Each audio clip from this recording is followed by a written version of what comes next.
Judges 15. Sometime later, during the wheat harvest, Samson took a young goat as a gift and went to visit his bride. He said to her father, "I want to sleep with my bride in her bedroom." But her father would not let him enter. Her father said, "I really thought you absolutely despised her, so I gave her to your best man. Her younger sister is more attractive than she is. Take her instead."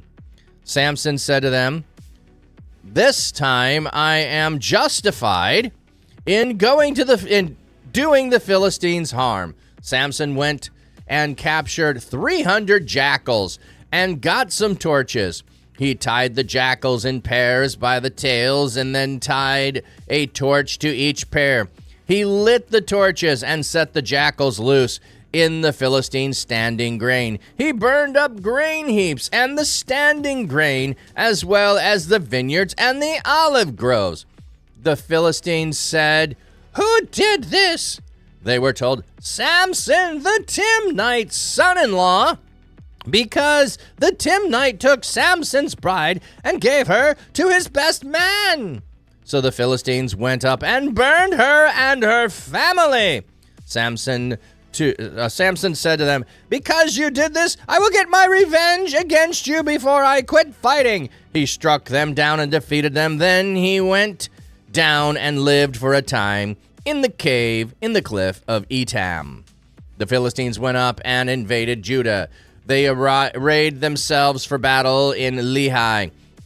The men of Judah said, "Why are you attacking us?" The Philistines said, "We have come to take Samson prisoner, so we can do to him what he has done to us." So 3,000 men of Judah went down to the cave in the cliff of Etam and said to Samson, "Do you not know that the Philistines rule over us? Why have you done this to us?" He said to them, "I have only done to them what they have done to me." They said to him, "We have come down to take you prisoner so we can hand you over to the Philistines." Samson said to them, "Promise me you will not kill me." They said to him, "We promise. We will only take you prisoner and hand you over to them. We promise not to kill you." They tied him up with 2 brand new straps and led him up from the cliff. When he arrived at Lehi, the Philistines shouted as they approached him. But the Lord's Spirit empowered him. The ropes around his arms were like flax, dissolving in fire, and they melted away from his hands. He happened to see a solid jawbone of a donkey. He grabbed it and struck down 1,000 men. Samson said, "With the jawbone of a donkey, I have left them in heaps. With the jawbone of a donkey, I have struck down 1,000 men." When he finished speaking, he threw the jawbone down and named the place Ramath Lehi. He was very thirsty, so he cried out to the Lord and said, "You have given your servant this great victory, but now must I die of thirst and fall into the hands of the uncircumcised Philistine." So God split open the basin at Lehi, and water flowed out from it. When he took a drink, his strength was restored, and he revived. For this reason, the name of the spring, En-Hakar, it remains in Lehi to this very day. Samson led Israel for 20 years during the days of Philistine prominence. All right, let me see if anything was in chat other than just some shout-outs there, which I appreciate, Lucis. Looks like just shout-outs. Okay. Yep, that's it. Lucis, just realized the cake you were given is a little fishy because it... Yes, it was sent by the koi pond. Why was sent it to you? Didn't bake it, though. Okay. So, Samson basically abandons his wife. He goes home after the wedding. He doesn't consummate the marriage. He goes home. So, what do you do as a father? I'm not blaming the father here for giving her to the best man. Like, okay, we went all through. You were going to get married. I don't know what else to do. Now, it doesn't say immediately, but just during whatever time that Samson has abandoned her, and then during the wheat harvest. Now, I don't know my seasons well enough to know when the marriage was and how long this was later, but I'm thinking it's a couple of months at least. So he brings a young goat as a gift. He goes to his bride. And the father, and he goes to the father. He's like, I gave her away. Like, she's not yours anymore. I'm sorry. So now he's upset by this, and he says, like, okay, maybe I wasn't justified in killing the 30 men to get 30 garments. I just did that in anger, but now I'm justified because you've taken my wife and given her to another man. I'm justified. So Samson, like, I love this story. This is one of my favorite ones. He finds 300 jackals, like, okay, 300, or foxes, traditionally foxes, but it could have been jackals, whatever it is. He finds 300 bushy-tailed animals. Like, how many are there around, and how long would it take to find 300 of them like this? My goodness. And he ties them together in pairs, so 150 pairs, and he puts torches on them, and he sends them out. So, on some level, I think 300 is more symbolic here. I think we might be having an homage back to the 300 men of Gideon. Perhaps we had 300 who did such horrendous damage. Now we're going to have 300 do so horrendous damage again. And the wheat harvest is here. It's burning up everything, baby. He is torching the place. Like, if you've ever seen wheat dried, I mean, it is ready to spark and light. And he's sending them off, running around. They got fire behind them. They're going to be terrified. The two are tied together. They're trying to pull against each other. They're going to be all chaotic, running around. This is one of those scenes that really would make a great scene if you're going to do Bible stories and just want to see what does it look like. Here's a great one. And then they also end up not only in the standing grain and in the grain heaps and in the grain fields, they end up in the vineyards and the olive groves. They're going everywhere. They're just torching the place. So we've got all of that going on. And so now, the Philistines want to know who did this. Who did this?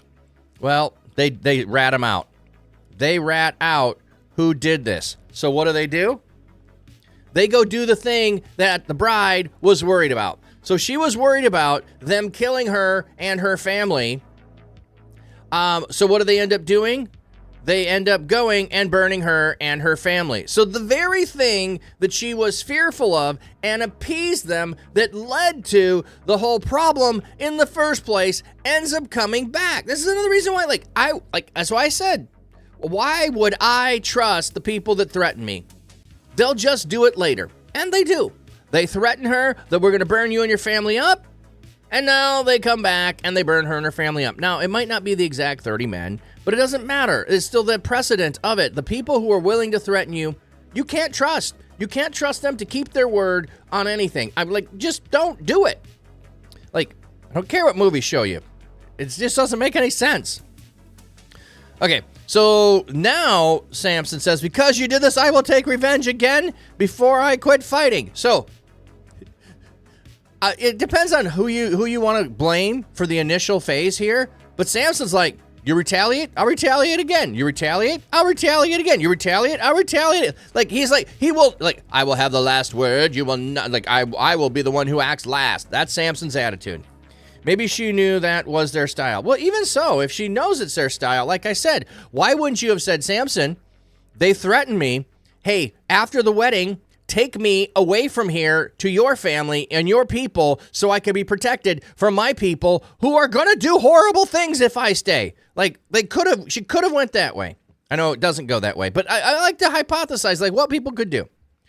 Life and simulation. I like the saying, when people show you who they are, believe them, so don't exactly. They showed you who they are. Why you trusting? So now he takes revenge again. I will get revenge. And he struck down and defeated them. Then he went to the cave. So he does yeah, he just went and defeated them. Yep. Whoever came and burned the house, he took them. And now he's living at the cave at Etam. Let's see, Judges 15. I'm wondering if Etam means anything. What verse are we in? Verse 8. Verse 8. What does Etam mean?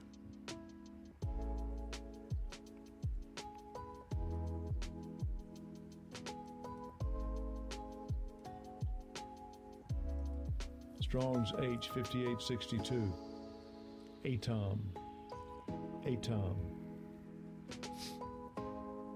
Lair of wild beast. That's a pretty good name. He lives in the cliff of the lair of the wild beast. So he basically is a wild beast out there. So then the Philistines come to retaliate for what he did. They come to Judah and they array themselves for battle at Lehi. Why are you attacking us? Oh, what did we do? We're just subservient to you. So it takes 3,000 men of Judah. They know where he is. They go get him out. And he says, just promise you won't kill me. I'll surrender. Yeah, we won't kill you. We're just going to hand you over. We want peace. If we need to hand you over, that's all we're looking to do. So they tie him up. And it's making the point of brand new ropes. Brand new ropes are really strong. So they have not been worn out. They haven't been tested. And they're like, yeah, it's like nothing to him. Nothing at all. The Spirit of God empowered him. So this is the phrase that keeps coming. The Spirit empowers him. Rushes on. So the Spirit comes upon him. This is the Old Testament view of things. The Spirit comes upon you, empowers you to do something. The Spirit doesn't remain. We get to the New Testament, we have the Spirit remaining. But here we have the Spirit coming upon for an event, for an activity, and that's what happens, and you move on. So it just dissolves. And so again, we have him touching a dead body. He finds the donkey's jawbone, and he kills 1,000 men. Don't know how many there were, but he kills them, and he makes a little poem, a little song about it, a little ditty with a jawbone of a donkey. When he finished speaking the jawbone, he renamed the place Ramath Lehi. Height of the jawbone. Height of the jawbone. And then he's thirsty. This is a weird thing. He's been working so hard, slaughtering Philistines. He's thirsty, and God, I'm going to die of thirst. So God opens up a spring here and lets water flow out. He split open the basin at Lehi. The word basin refers to a circular shaped depression. So there's a place, he fills it with water. And we got ads coming in, but we should be able to finish it. And the springs at En Hakor is the name 44. Spring of the One Who Cries Out. So he cried out, so the spring is called He Who Cries Out. And Samson is going to lead for about 20 years, but we're not done with him. So let's see what happens after